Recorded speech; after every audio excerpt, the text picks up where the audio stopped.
There are several ways to save a test you've created to use in another course or to share with other colleagues. The easiest way is to click on the gear icon next to the test, and you can copy it to course. You can take this existing test and put it into another course that you are a teacher in. The other way to do it is to click Save to Resources.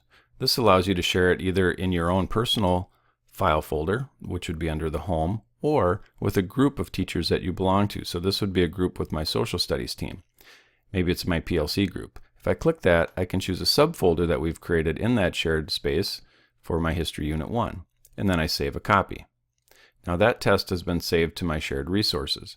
That would be found under Resources, under the group that we've created. If I want to import that into a new class, I would simply go under Add Materials, click Import from Resources, and now I go find that. Since it's in Groups, I'll click on Group. If it were in my personal folder, I'd click there. Now within Groups, I choose the group that this belongs in, so it's my Social Studies team. It's in History Unit 1 folder. There's my test. I can click on it and choose Import.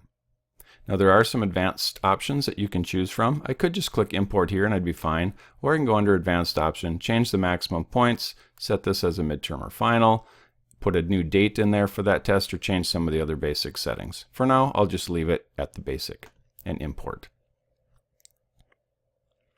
And there's my new copy of the test. I can tell it's the new copy because it doesn't have a date on it. If you remember, I did not set the date. I could go under the gear icon now and choose Edit, and I can change any of the settings here. I could add a date in there again. Maybe it's the same date as my other test. I could change the time, etc.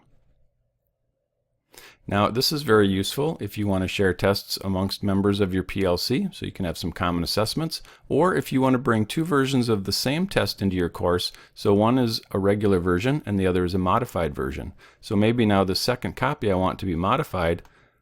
I could edit some of the basic parameters here under Edit and assign it to a specific group, individually align it to a group. And then I can go into the test itself by clicking on the test, and I can edit specific questions within that test.